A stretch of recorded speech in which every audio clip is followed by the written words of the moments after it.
اعوذ باللہ من الشیطان الرجیم بسم اللہ الرحمن الرحیم۔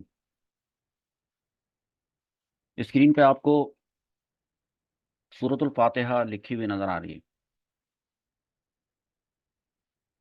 تو سورۃ الفاتحہ کے بارے میں اس کے جو مقام نزول ہے اس کے بارے میں آپ سمجھ لیں کہ اکثر علماء کرام کے نزدیک سورۃ فاتحہ مکہ مکرمہ میں نازل ہوئی تھی، اور امام مجاہد رحمۃ اللہ تعالی علیہ فرماتے ہیں کہ سورۃ فاتحہ مدینہ منورہ میں نازل ہوئی ہے،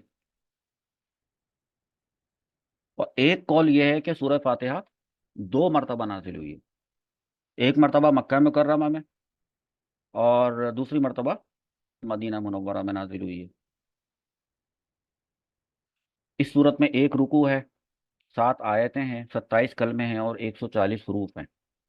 اب اس کا جو نزول ہے، جو مکے میں نازل ہوئی اور جو یہ ایک مرتبہ مدینے میں نازل ہوئی، 2 مرتبہ اس کا نازل ہونا، تو بہت سے لوگ سمجھتے ہیں کہ جو صورت مکے میں نازل ہو وہ مکی ہوتی ہے، اور جو مدینے میں نازل ہوئی وہ مدنی ہوتی ہے۔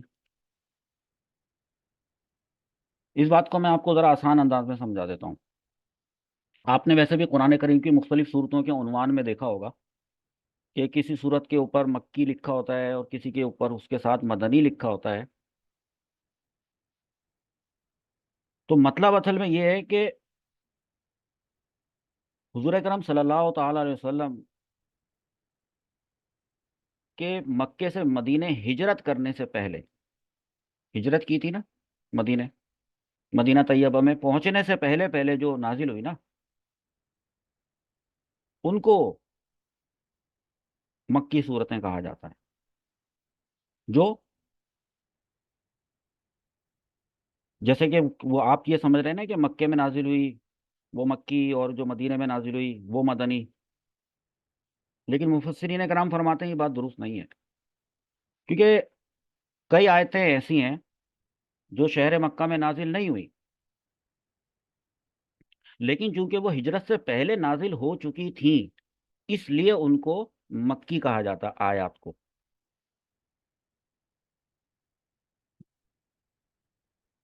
جیسے کہ مینا میں، عرفات وغیرہ میں، اور سفر معراج کے دوران جو آیات نازل ہوئیں وہ ایسی ہیں، حتیٰ کہ سفر ہجرت جو مدینے کی ہجرت ہے اس کے دوران مدینے پہنچنے سے پہلے پہلے راستے میں جو آیات نازل ہوئیں وہ مکی کہلاتی ہیں، وہ ہیں مکی۔ اور اسی طرح بہت سی وہ آیات ہیں جو ہجرت کے بعد نازل ہوئی ہیں، ہجرت کے بعد یقیناً وہ مدینے پہنچ جانے کے بعد وہ نازل ہوئی ہیں، اگرچہ کہ وہ مکہ یا اس کے اطراف میں ہی نازل ہوئی ہوں، وہ ان کو مدنی کہا جاتا ہے۔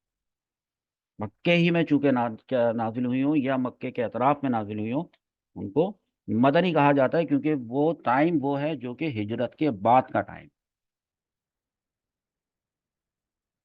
تو اس لحاظ سے دیکھا جائے جو ابھی میں نے آپ کو بتایا ہے کہ ایک مرتبہ سورہ فاتحہ مکے میں نازل ہوئی اور ایک مرتبہ مدینے میں نازل ہوئی، تو یہ مکی بھی ہے اور مدنی بھی ہے۔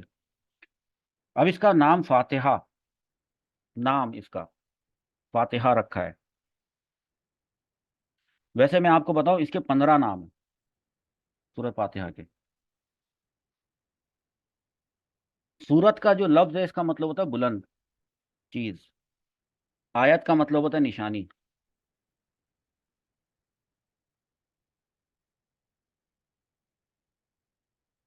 اور یہ جو لفظ ہے نا فاتحہ، اس کے حروف اصلیہ فا، تا اور حا، یا آپ عربی گرامر میں پڑھیں گے فتح، کھولنا اس سے مراد ہوتا ہے۔